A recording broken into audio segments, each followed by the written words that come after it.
Hey guys, so happy new year.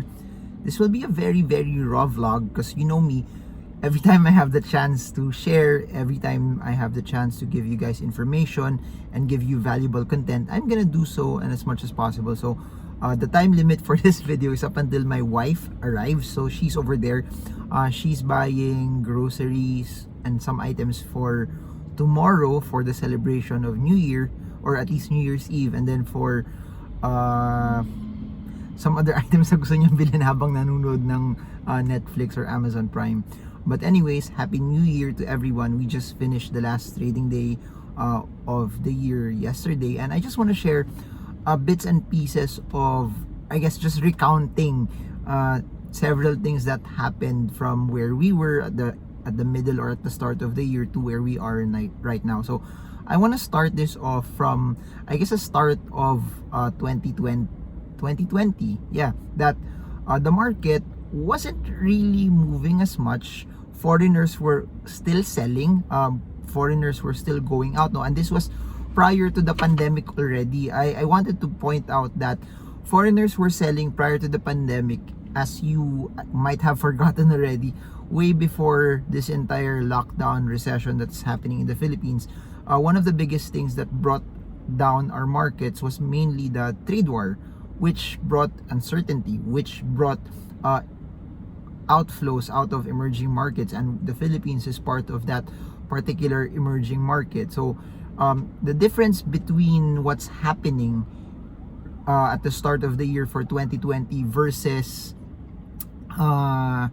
comparing it to the US markets was that at the start of 2020, the US markets, tech stocks in particular, were hitting massively all-time highs. While at that point, while the Philippines was hitting all-time highs, or the US markets were hitting all-time highs, the Philippine market was gradually going down. That's why way before we saw the March lockdowns happen, the Philippine market was steadily dropping already as compared to the States, no, that a few days before the world went into a lockdown, a few days before we saw it being announced as a pandemic, the US market was moving up, then it crashed at a very fast pace. The Philippines, on the other hand, was already slowly going down, then it started to crash also altogether.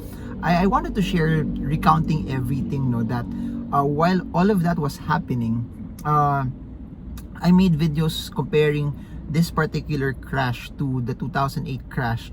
One of the difference was no 2008, the drop was relatively gradual. It wasn't as fast as this.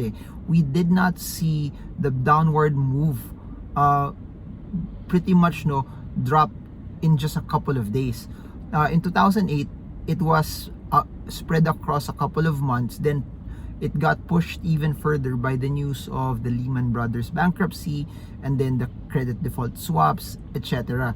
But for now, when we hit the lockdown, prior to that, a few days before that, the markets dropped already. But the thing about the Philippines was, when we got into ECQ, or at least strict lockdown, even the PSE was closed. So it was closed for 2 days, and that was something very interesting, because a lot of people they said that the market should not have closed because it gave investors and other people the ability to somehow get out of their positions, or at least sell for those that wanted liquidity. But because the markets was closed, those that wanted to sell were not able to sell. And I think what contributed to the intraday drop of 4,000 and the closing at 4,500 was primarily because of naipon siya. What do I say naipon? Yung gusto magbenta 2 days before, and then yung hindi nakabenta a day before, then yung nag-open siya, lahat yun sabay-sabay nagbenta. Hence we saw the large market drop. And please do note that while the market was closed at that time, there was a lot of uncertainty going on. The news became as massively bad as what could people imagine. So you put that all together, people wanting to get out, uncertainty, foreigners selling, and prior to that naman the market was already going down. A a lot of people wanted to sell, and that's why we saw it start to go down. But what's interesting though is looking at it already from hindsight, no? Syempre at that time, no one knew how low it could possibly go, and no one expected it. Please remember, prior to all of the things that were happening, we saw the markets 2018, start of 2018, hit somewhere around 9,000. So for it to drop to 4,000 was a very, very big drop. And if you notice it also, from the start of the year for 2020, we were at the 7,000 level. So to see it drop intraday to 4,000 and close at around 4,500, it brought a lot of uncertainty. And if you remember some of those large cap stocks, some of those large brands, Ayala Land dropped to around 19 pesos per share, and then we saw Ayala Corp also drop massively.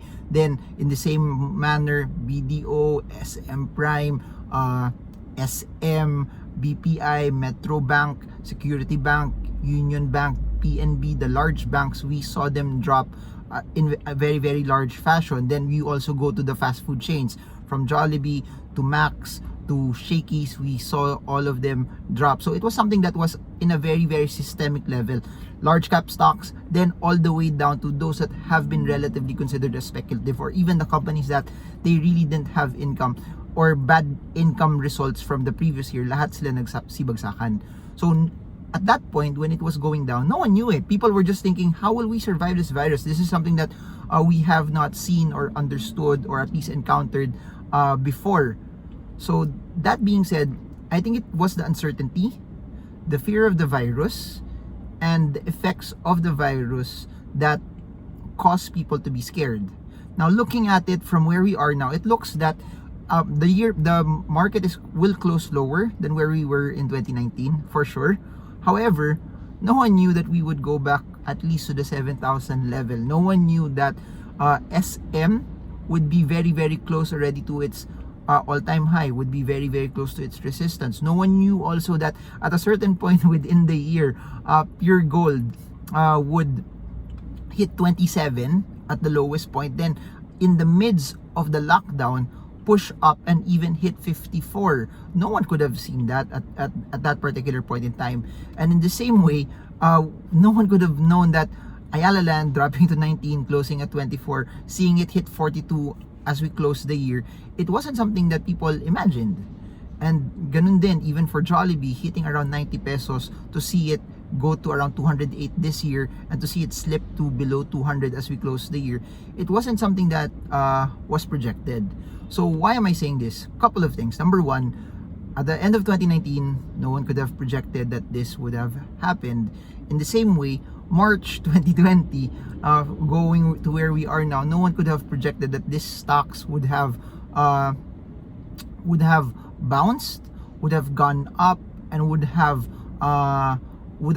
done the way, or at least pushed to where it is right now. Even PLDT dropping below 900, even Globe holding its ground. And to top it off, the very, very interesting IPOs of Mary Mart, which we saw it go from 1 peso all the way up to 6, which from the video that I posted in my main channel, I said that it was one of the best, it was a top performing stock for 2020. Then you add ASEN, AC Energy, something that people also did not expect to be one of the best performing also for the year. Then you add the very, very much talked about Dito, which also had its share of fun movements for the year. So there's so much, I guess what I wanted to share is, aside from no one could have forecasted how things would have been, no one also could have decided that, tignan mo yung nangyayari, even Bitcoin, it surpassed the all-time high of 2017 and pushed even higher. But above and beyond that, we saw a lot of the stocks that are heavily connected to technology, stay-at-home stocks, from Zoom to Facebook to Amazon to Google to a lot of those fintech related companies like PayPal, do massively well. And I think that's one of the things that when people are recapping 2020, or at least what this lockdown pandemic has done, is it fast forward e-commerce? Is it fast forward fintech? Is it fast forward a lot of the transactions that people would have done dati face to face, but because of the pandemic, people are transacting online. So I think that's the arbitrage right now, that this whole 2020 cost people that it's not just going to be fintech anymore, that you will see it in the next few years. Every bank will be technology related, and I think that's so exciting for the Philippines from the aspect that alam mo yun, a lot of Filipinos don't have bank accounts, but a lot of Filipinos have cell phones. A lot of Filipinos have smartphones. A lot of Filipinos have internet connections. And I think that's so exciting in a way that it gives opportunity for more Filipinos to be financially included. Now, that being said, the markets have been amazing. The rebound has been amazing. The push up has been amazing, even from all of those tech stocks, no, even from the pharma stocks, also from Moderna and Pfizer, and also the tech stocks from Amazon to Zoom, etc.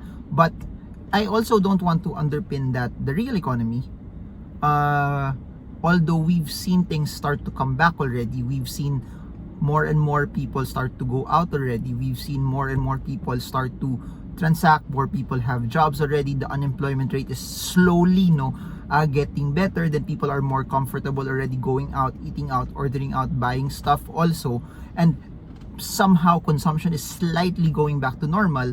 But there's still a large chunk of sectors that are hit. I've said this in a lot of the videos that oil industry is hit, the tourism industry is still hit, the events industry is still hit, hotels are still not at 50% occupancy even during Christmas. Even me, we normally in Christmas nasa labas kami, or New Year we're mostly out, we would spend it with family, but we would go out. But now we're just at home eating, ordering. But again, also may makikinabang nun kasi when we buy groceries, you cook, you eat it at home, there will still be areas where kikita dun. So I'm saying that the market is a forward-looking market. The market has rebounded because people are anticipating that there will be a recovery in the economy. There will be as much as we have dropped economically for 2020, we shall recover. And the market is up because people are anticipating that. Not just primarily for the vaccine, but it's numbers. Numbers have said and shown that after every recession is a recovery. It's not a question whether the economy will recover, it's only a question of when. And people, I believe, are positioning, investing, because they're anticipating that. Whether it's because the lockdowns have slowly been being removed, or it's mainly because we're seeing more people starting to go out, consumer confidence is starting to go back once again, or primarily because the businesses are also starting to open up. It could be a combination of all of those things. So I guess I went to great lengths to share that we can make all of our forecasts, but at the end of the day, no one could have predicted this. The name of the game in the market is, that's why I've made a lot of videos on technicals and fundamentals, because that's what we could bank on. Technicals and fundamentals, they're not perfect. They're not perfect. You will make mistakes off of it, and there will be wrong readings off of it. But what it does is it gives you conviction. It gives you a strategy that you can deploy. It gives you something na pwede mong sundan, na kahit mali yung signal or kahit mapapacut loss ka, it allows you to detach yourself from emotions. And that's why I love technicals, because I may not may be able to predict where the economy is headed, but I could follow the trend. And I could see if it's in an uptrend, which I need to just maximize and stay positioned, or it's in a downtrend where I need to stay away first and wait for it to reverse, or it's sideways where I get to trade the market. And that's what I like about technicals. And fundamentals, it tells me who are the companies that are still resilient at this time, who are the ones that based on their earnings results are doing better, and who are the ones that they made adjustments already in their business that they may be hit for 2020, but come 2021, come 2022, come 2023, they will be massively better. And this is what I'll say for a lot of the companies that got hit. Good companies in times of crisis get better. Good companies in times of crisis, they thrive. They become much better than where they were before. So panoorin nyo the ones that are pivoting. Panoorin nyo the ones that are somehow shifting, innovating, and at least in the midst of the crisis, may ginagawa sila that hindi nila hinihintay na matapos to bago sila gumawa ng aksyon. Pero yung ginagawa nila, they're already adapting. Because the ones that do that, they may be hit for 2020, but rest assured that as they start to shift, they start to pivot, the revenues will return as they start to follow. Because either you innovate or you lose it. Either you innovate and you get hit massively. So I guess that's it. I'm gonna make more videos in this channel about technicals, giving you a recap also on how the stocks went or on how tradable stocks went. But I hope that this gives you enough insight also on it's not about forecasting the market. It's about following your valuations, following the trend, and following your conviction. And ultimately, what you can mainly do is to control your emotions and to follow proper risk management principles, because at the end of the day, that's all there is to it. So that's my whole spiel, at least giving you my insights on 2020. And I hope that as we enter 2021, whatever you've been through, whatever you've encountered, ano man yung pinagdaanan nyo, good or bad, you leave it all behind you. What do I mean by that? You leave the past to the past. You don't let past failures or successes define who you are. You look forward to how glorious and how amazing your 2021 will be. Because I really believe this, your greatest days are not behind you. They're still in front of you. Regardless if that may be in business, regardless if that may be in investing, regardless if that may be you pivoting into e-commerce, you pivoting into streaming. But it's all about you looking that the future will always be better. And I believe that for every one of you. And that's why I never stop making videos. Because I believe and I dream and I desire for Filipinos, or if you're not even a Filipino watching this, listening to this, I know that your greatest days are ahead of you. And I'll never stop speaking life to people who are watching this. Because I know that people need hope. I know that people need a breath of fresh air. I know that people need a shot that when everyone wants to give up on them, this channel is here to tell you, don't give up, don't surrender, don't lose hope, don't lose heart, keep on pushing, keep on slugging, because you have it in you. 2020 may be said by the world that it's a bad year, but don't focus on what other people think and say. That's their opinion. There are people who are winning in this year. It may not be the most ideal, but there are things that are in your control, that the way you think, your discipline, your work ethic, the way you save, the way you not spend, will also spell the difference as you go through and weave through 2021. So for those that got hit, you're not a failure. It's a learning for you to get bigger, better, stronger for 2021. For those that did so well in 2020, use what you have to share to other people, regardless if it's your time, if it's your money, kung wala kang love life, it's your emotions, or it's also you just imparting what you have to make the world around you a better place. So I don't know if this was something that made sense. I don't really speak a lot about this in my second channel, but may free time eh. And if you know me, I try to maximize what I have. Medyo napatagal. I don't know why medyo matagal yung, either matagal yung pila, or I don't know bakit wala pa eh. But I've been waiting for quite some time here already. But I just wanted to maximize it and give you as much value and content as possible. So I guess that's it for now. Marvin Germo in a random parking slot. I hope this video helps you trade well, trade strong, trade smart. See you all again soon, guys, and happy New Year. Bye, guys.